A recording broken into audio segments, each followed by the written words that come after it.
தமிழா நேயர்கள் அனைவருக்கும் வணக்கம். நான் உங்கள் உமா முருகேசன். இன்னைக்கு நம்ம இந்த வீடியோல என்ன செய்ய போறோம் அப்படின்னு பார்த்தீங்கன்னா, ஸ்வீட் கடையிலலாம் கிடைக்கக்கூடிய பால் பேடா அப்படின்னு சொல்லக்கூடிய ஸ்வீட் தான் ரொம்ப ஈஸியா ஒரு மூணே பொருளை வச்சு எப்படி செய்யறோம் அப்படிங்கறத ஃபுல் அண்ட் ஃபுல்லா இந்த வீடியோல சொல்லியிருக்கேன். இந்த வீடியோவை கடைசி வரைக்கும் பாருங்க. வாங்க வீடியோக்குள்ள போகலாம். 40க்கும் மேற்பட்ட மசாலா வகைகள், ஊறுகாய் வகைகள், வத்தல் வகைகள் அனைத்தும் வீட்டு முறையில் தரமாகவும் சுவையாகவும் தயாரித்து நான் கொடுத்துட்டு இருக்கிறேன். இது உலக நாடுகள் அனைத்துக்குமே நம்ம கொரியர் மூலமா அனுப்பி வச்சுட்டு இருக்கிறோம். இது தேவைப்படுறவங்க கீழே இருக்கிற வாட்ஸ்அப் நம்பருக்கு வாட்ஸ்அப் பண்ணுங்க. பால் பேடா செய்ய தேவையான பொருட்கள்: 1/2 லிட்டர் பால், 800 கிராம் பால் பவுடர், 400 கிராம் சர்க்கரை, நெய் 50 கிராம். பால் பேடா செய்யறதுக்கு நம்ம எடுத்து வச்சிருந்த பாலை ஒரு கடாயில் சேர்த்துக்கலாம். அதுலேயே நம்ம எடுத்து வச்சிருக்க நெய்யும் சேர்த்துக்கலாம். இப்போ நெய் கூட அந்த பாலும் சேர்த்து அப்படியே நல்லா மிக்ஸ் பண்ணிக்கலாம். இது கூட நம்ம எடுத்து வச்சிருக்கிற சர்க்கரையும் சேர்த்துக்கலாம். சர்க்கரை, பால், நெய் இதெல்லாம் நல்லா மிக்ஸ் பண்ணிக்கலாம். சர்க்கரை எல்லாம் கரைஞ்சி பால் நல்லா கொதி வரட்டும்.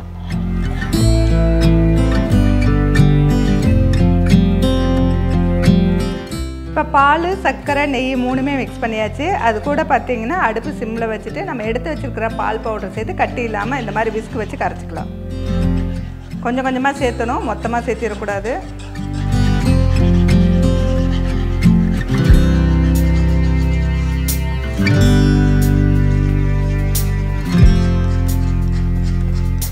இப்போ நம்ம அடுப்பு சிம்லேயே தான் இருக்குது. எல்லா பவுடருமே நம்ம போட்டு கலந்தாச்சு. இந்த பாருங்கள், கட்டி இல்லாமல் இந்த மாதிரி ஒரு க்ரீமி பதத்துக்கு வந்திருக்கு.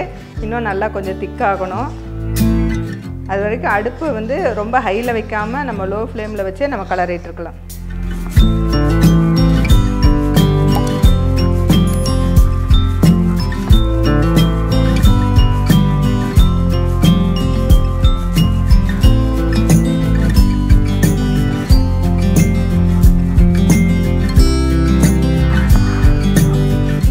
இப்போ பாத்திரத்தில் ஒட்டாமல் வருது, நல்லா திக்காக வந்துருக்குது. நம்ம அடுப்பு ஆஃப் பண்ணிக்கலாம்.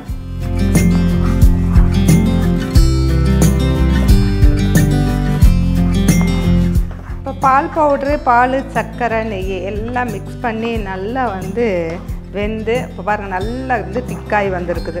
இது திக்காக ஆனதுக்கப்புறம் நம்ம அடுப்பு ஆஃப் பண்ணிவிட்டு இதை வந்து ஒரு 1/2 hour to 1 hour நல்லா சூடு ஆற வச்சிடணும். சூடு ஆறும் பொழுது இன்னும் கொஞ்சம் திக்காக வரும். அதனால் ஆஃப் பண்ணிவிட்டு நம்ம ஆற வச்சுக்கலாம். பால் பேடா செய்கிறதுக்கு நான் இந்த பால் பேடாவோட அச்சு, அதாவது மோல்டு வந்து என்கிட்ட இருக்குது. இதில் வந்து 5 டிசைன் இருக்குதுங்க. நமக்கு கடையில் கிடைக்கிற மாதிரி டிசைனும் இருக்குது. இது பாருங்கள், இந்த மாதிரி டிசைன் இருக்குது. அதில் வந்து 4 டிசைன் எக்ஸ்ட்ரா கொடுத்துருக்காங்க. நமக்கு எந்த டிசைன் வேணுமோ அந்த டிசைன் வந்து இதில் ஃபிட் பண்ணிவிட்டு நம்ம வந்து அழுத்திக்கலாம். இப்போ வந்து நான் இந்த ஒரு டிசைன் தான் நான் ஃபிட் பண்ணி வச்சுருக்கேன். இப்போ இதில் வச்சு நம்ம அழுத்த போகிறோம். இப்போ பார்த்திங்கன்னா நல்லா சூடு ஆறி இருக்குது. இந்த மாதிரி கையில் ஒட்டாமல் நமக்கு இந்த மாதிரி பக்குவத்தில் இருக்குது.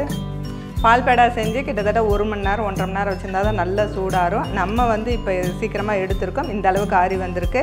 இப்போ வந்திங்கன்னா இந்த மாதிரி கூட நமக்கு எந்த மோல்டு இல்லைன்னா லைட்டாக இந்த மாதிரி ரவுண்ட் பண்ணிவிட்டு உள்ளே அழுத்திட்டோம்னா இந்த மாதிரி பால் பேடா கடையில் கிடைக்கும். இந்த மாதிரியும் மோல்டு இல்லாதவங்க செஞ்சுக்கலாம். மோல்டில் செய்யணுன்னா ஒரே அளவாக எடுக்கணுங்கிறதுக்காக நான் இந்த ஸ்பூன் எடுத்திருக்கேன். இந்த அளவு எடுத்துட்டு கையில் நல்லா உருட்டிட்டு நம்ம இதை வச்சுக்கலாம். அதில் இந்த மோல்டு வச்சு இப்போ நல்லாவே சூடு ஆறிடுச்சு. இப்போ பாருங்கள், இந்த மாதிரி கொஞ்சம் கெட்டியாக இருக்குது. நம்ம கையில் வந்து உருட்டினா இந்த மாதிரி இருக்குது.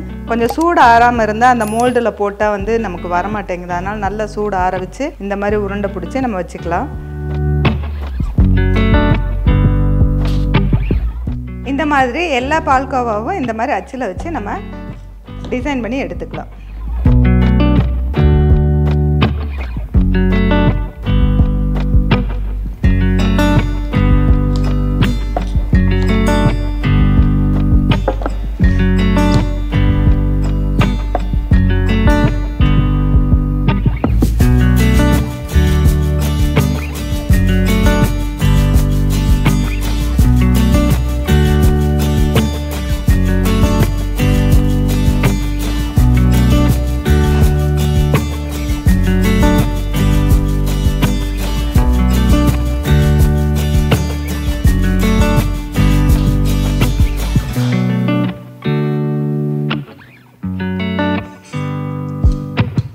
இன்னைக்கு நம்ம கடைகளில் கிடைக்கக்கூடிய தூத் பேடா அப்படின்னு சொல்லக்கூடிய பால்கோவா, அதாவது பால் பேடா வந்து நம்ம செஞ்சுருக்கோங்க.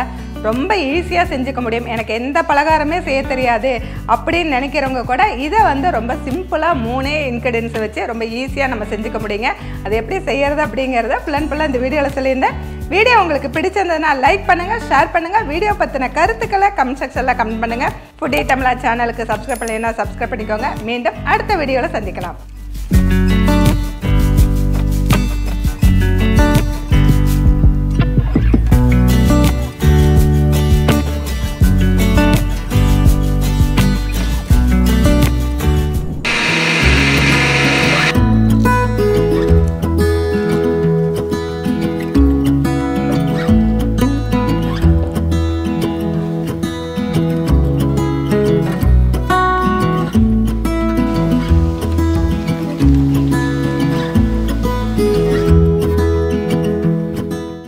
நிலக்கடலை தட்டை செய்ய தேவையான பொருட்கள்: 1/2 கிலோ பச்சரிசி மாவு, 1/4 கிலோ பொட்டுக்கடலை, 200 கிராம் நிலக்கடலை, தேவையான அளவு கருவேப்பிலை, 100 கிராம் பூண்டு, தேவையான அளவு உப்பு, 5 கிராம் பெருங்காயத்தூள், 20 வரமிளகாய். இப்போ இது பொட்டுக்கடலை மாவுக்கு நம்ம பொட்டுக்கடலை எடுத்து வச்சுக்கலாம். இதை மிக்ஸி ஜாரில் போட்டுட்டு அரைச்சிட்டு ஜலிச்சு எடுத்துக்கலாம்.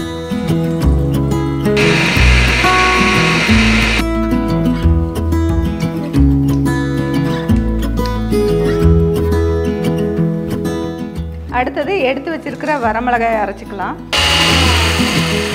இது கூடவே பூண்டு சேர்த்து 1-2 அரைச்சிக்கலாம். இது கூடவே நம்ம எடுத்து வச்சிருக்கிற நிலக்கடலையும் போட்டு 1-2 அடிச்சுக்கலாம்.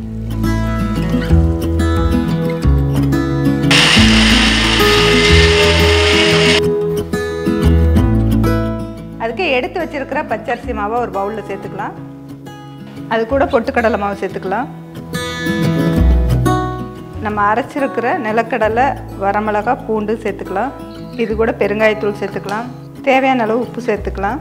அடுத்ததாக கருவேப்பிலையை நம்ம பொடி பொடியாக கட் பண்ணி சேர்த்துக்கலாம். கருவேப்பிலை கழுவி எடுத்து வந்திருக்கோம்.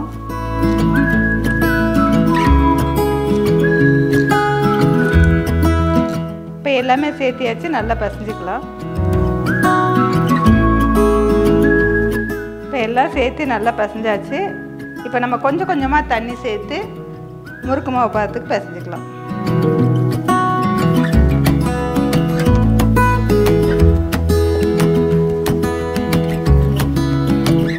இந்த மாதிரி மாவு வந்து சாஃப்டாக பிசைஞ்சாச்சு. இப்போ தட்டோட செஞ்சுக்கலாம்.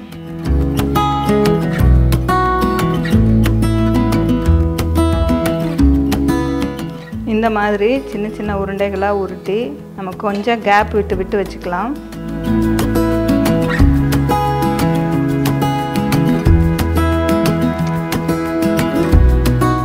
உருண்டையெல்லாம் இந்த கவரில் இப்படி வச்சுட்டு இது மேலே வந்து ஒரு கவர் வச்சு மூடிக்கலாம். மூடிட்டு ஒரு கப்பு வச்சு அப்படியே அமுத்தணும். இந்த மாதிரி ஃப்ளாட்டாக இருக்கக்கூடிய கப் எடுத்துருக்கோம். இதை வச்சு இப்படியே அமுத்திக்கலாம். லேசாக இப்படி அமுத்தினா போதும்.